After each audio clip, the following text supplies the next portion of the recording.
퇴원 통보 받으셨어요? 꼴랑 몇 달 보내놓고 내신 성적 안 나온다고 그만뒀다고요? 기본기도 제대로 갖추지 못한 아이인데 그거 몇 달 한다고 학교 시험 대비가 됩니까? 말도 안 되는 요구인 거 원장님도 아시죠? 맛있고 자극적인 야식이랑 맥주 한 잔 드시고 마음을 좀 푸세요. 그런데 우리는 사업하는 사람들이잖아요. 이 채널을 구독하시는 분들은 학원 원장님들 중에서도 사업 감각이 좀 있으신 분들이거든요. 마음을 좀 가라앉혔으면 왜 자꾸 이런 진상 고객들이 우리 학원에 찾아오는지에 대해 함께 고민해 보자고요. 많은 원장님들이 이런 진상 고객이 오는 걸 막을 수 없을 거라고 생각합니다. 하지만 이들을 막는 방법을 찾아내고 개척하는 것이 우리 사업가형 원장들의 특징이니까요. 저도 비슷한 일을 겪어봤고 여러 마케팅 전문가와 마케팅 책을 조합해서 해결책을 알아냈습니다. 오늘은 그 해결책에 대해 공유해 드릴게요. 이 영상을 끝까지 보고 나면 원장님과 잘 맞는 학부모와 아이들만 고객으로 들이는 전략을 계획할 수 있게 될 겁니다. 진상들에게 시달리지만 않아도 학원에 평화가 찾아오겠죠. 도미노 피자 아실 겁니다. 뭔 뜬금없이 피자 이야기냐고요? 이 도미노 피자의 고객과 단기 성과를 바라는 진상 학부모 고객은 서로 닮았기 때문입니다. 도미노 피자는 30분 배달로 유명하죠. 30분 안에 도착하지 않으면 피자 값을 받지 않겠다고 합니다. 맛은 중요하지 않아요. 식재료의 질도 중요하지 않습니다. 오로지 먹음직한 피자가 얼마나 빨리 도착하는지 결과가 중요합니다. 심지어 숫자로 정확하게 표현되는 결과물이죠. 피자가 31분에 도착했습니다. 그럼 고객들이 진상으로 변해요. 배가 고파 죽겠는데 피자가 늦게 와서 내가 힘들었으니 보상해달라고 합니다. 그렇게 피자를 공짜로 받아가요. 이제 도미노 피자 가맹점주들은 진상 고객들에게 시달리게 됩니다. 도미노 피자의 고객들에게 피자의 맛은 중요하지 않습니다. 배달이 얼마나 빨리 오느냐가 도미노 피자의 메인 상품이 되어버린 거죠. 아무리 맛있는 피자를 만들어도 단 1분이라도 늦는 순간 그 피자의 값어치는 0원이 되는 겁니다. 학원 홍보 역시 마찬가지입니다. 학원을 홍보하는 것은 단순히 수강생을 모집하는 수단이 아닙니다.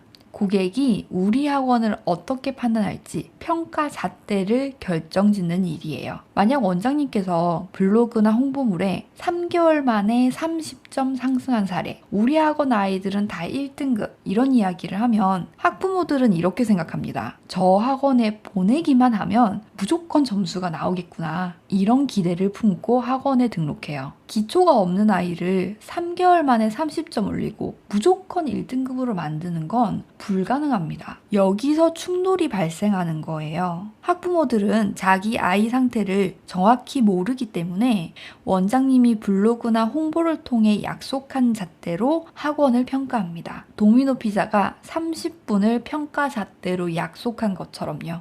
이런 현상을 잘 반영한 고객 만족도 측정 공식이 있습니다. 리처드 올리버라는 심리학자가 만든 기대 불일치 이론인데요. 공식은 간단합니다. 만족은 인지된 성과에서 기대치를 뺀 값이라는 거예요. 예를 들어서 아이가 우리 학원에 들어오고 첫 시험을 쳤어요. 학부모는 아이가 90점 받으면 좋겠다고 생각합니다. 그런데 100점을 받아요. 그럼 10만큼 만족하는 겁니다. 반대로 90점 받을 거라고 기대했어요. 그런데 60점을 받아와요.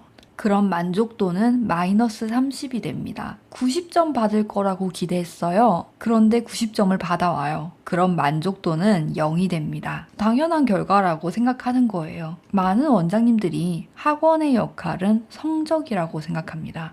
그런데 성적을 무조건 올려줄 수 있는 건 아니잖아요. 그게 학부모 입장에서는 과장 광고나 허위 광고로 느껴질 수 있어요. 물론 우리 학원에서 3개월 만에 30점 올린 일이 실제로 있긴 했거든요. 그런데 문제는 고객이 그런 이야기를 보면서 티칭 실력이 뛰어난 학원이라고 생각하는 게 아닙니다. 우리 아이도 저 학원에 보내면 30점이 오를 거라고 생각합니다. 이런 학부모들은 학원이 어떤 학원이든 중요하지 않아요. 나에게 어떤 결과가 돌아오는지만 중요합니다. 저도 성적 광고를 거의 하지 않았는데 3년 차에 처음으로 외부 수상 내역을 홍보했어요. 그때 연락 온 학부모들이 전부 진상이었습니다. 그 이후로는 절대 성적 광고를 대놓고 하지 않아요. 단기 성과를 강조하면 아이의 결과물에 조급한 학부모가 반응합니다. 반대로 변화하는 과정을 강조하면 아이를 믿고 기다려주는 게 중요하다 생각하는 학부모가 반응해요. 블로그에 홍보를 할 때는 내가 쓴 이 문구가 학부모 고객의 어떤 욕망을 자극할지에 대해 계속 생각해 봐야 합니다. 학원은 당연히 결과와 성적이라고 생각하며 무심코 블로그에 썼던 문장이 결과에 급한 진상 학부모를 집중적으로 유혹하고 있을 수도 있습니다. 영상의 내용을 마지막으로 정리해 볼게요. 고객은 내가 부각하고 강조해서 보여주는 부분을 통해 원장님의 학원을 판단할 기준을 만듭니다. 내가 단기 성과를 강조하는 블로그 글을 많이 쓴다면 단기간에 성적을 올려주길 바라는 학부모가 많이 옵니다. 고객의 불만은 원장님의 실력이 부족해서 그런 것이 아닙니다. 홍보로 높여놓은 기대치와 실제 결과 사이의 틈에서 발생합니다. 그렇다면 학원 블로그에는 어떤 글을 써야 할까요? 저는 학원 블로그 글을 쓸 때 아이의 성장과 변화에 대해 이야기하는 글을 많이 씁니다. 아이들은 매달 조금씩 자라거든요. 그리고 성적에 관해서는 글 말미에 이렇게만 써요. 철옹성 수학은 성적을 자랑하지 않습니다. 높은 성적은 올바른 태도에서 따라오는 당연한 결과이기 때문입니다. 성적보다 성장에 집중합니다. 성적에 신경 쓰지 않아도 어차피 잘하니까요. 이렇게 쓰면 성적보다 성장에 집중하는 학부모들이 반응합니다. 아까 이야기했던 기대 불일치론 공식 기억하시죠? 저는 성장에 집중하는 학부모들을 고객으로 모신 다음 매월 정기 피드백을 통해 인지된 성과 값을 높이는 작업을 합니다. 그러면 제가 먼저 퇴원을 권할 때까지 아무도 그만두지 않는 철옹성 같은 학원을 만들 수 있어요. 지금까지 마케팅 홍보 이야기를 많이 했는데 앞으로는 퇴원율을 낮추는 방법도 다뤄보려고 해요. 사업에 소질 있는 사업가형 원장님들은 이게 어떤 원리로 작동하는지 쉽게 이해할 수 있을 겁니다. 다음번에도 더 좋은 내용 가지고 올게요. 오늘도 시청해주셔서 감사합니다.